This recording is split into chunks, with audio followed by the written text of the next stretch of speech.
So basically, the movie opens with Elsa getting captured by bite-sized Bowser, even though all she had to do was materialize her wand out of thin air again, like she did just 5 seconds ago. The Mario Brothers go to Coco Land to pick up the first plot-mandated in-universe game cameo, Yoshi. Then, back on Planet Bowser, the plot decides that it wants a third action scene even though it has only been 15 minutes. So, Elsa attempts to escape by just materializing her wand out of thin air and breaks free from her shackles with ease, which makes you wonder why she even allowed herself to get kidnapped in the first place, but whatever. Despite the fact that she was powerful enough to defeat giant robots and neutralize multiple atomic bombs with ease, she's now finding it hard to fend off a few goofy turtles and fly away to safety. Then the plot just randomly decides that she has to get captured again.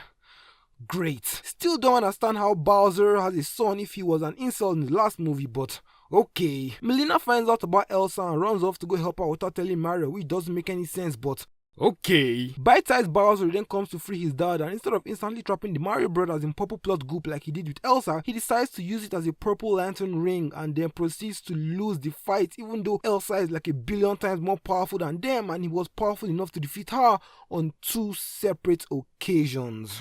Right.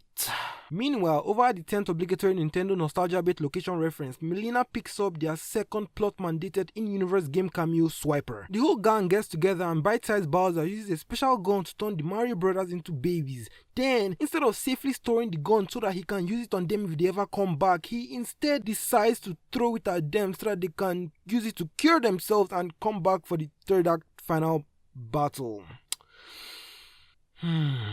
Mind you, he's canonically smart enough to lead his father's entire army, track down, battle and capture the most powerful god entity in his universe, and create an entire planet from scratch! So, if you're going to come into my comment section to justify his mishandling of the child in it, or by telling me, oh, but he's just a kid, give him a little break, cut him some slack, bro, I will find you.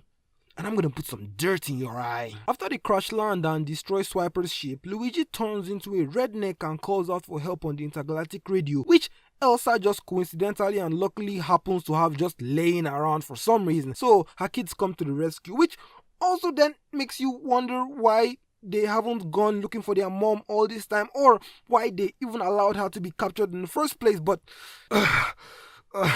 okay. We find out Melina's sad backstory, and it turns out she and her sister Elsa are gods who were being chased by evil forces. So obviously Elsa just had to abandon her sister instead of just running away with her to safety. We cut back to Elsa and we see that she is now trapped in a glass circle, which doesn't make any sense because she was powerful enough to overcome a giant metal robot, several nukes, and a metal shackle. But sure, she's thwarted by a transparent glass ball. Great. The gang gets to Planet Bowser, and since we apparently need a warm-up battle before the big third act final battle, the plot decides that Bowser forgets his original character arc, so instead of being kind and empathetic towards his new friends, he's now resentful and vengeful. Great. Bite-sized Bowser joins the battle, and even though he was powerful enough to defeat God twice, he's now struggling with 2 plumbers and a giant lizard. Great. Mario forgets he has a gun that can instantly turn Bowser and his son into babies, but decides to not use it even though it will instantly end the fight. So that's nice. Bite-sized Bowser finally remembers how to use his powers and creates a dragon that betrays and eats him, which doesn't make any sense, but okay. Anyway, Elsa remembers she's God and breaks free, so Mario doesn't save the princess and he doesn't get the girl. Good stuff. Swiper, Toad and the Star Babies completely refuse to help her throughout the entire fight. There's no tangible resolution for Bowser or his son. There are no lessons to be learned or character arcs to be had by any of the supposedly alleged characters in this film. They just rebuild a castle and the movie is over. Thanks, I hate it. Anyway, that's it. Subscribe, Patreon, give money. Thank you.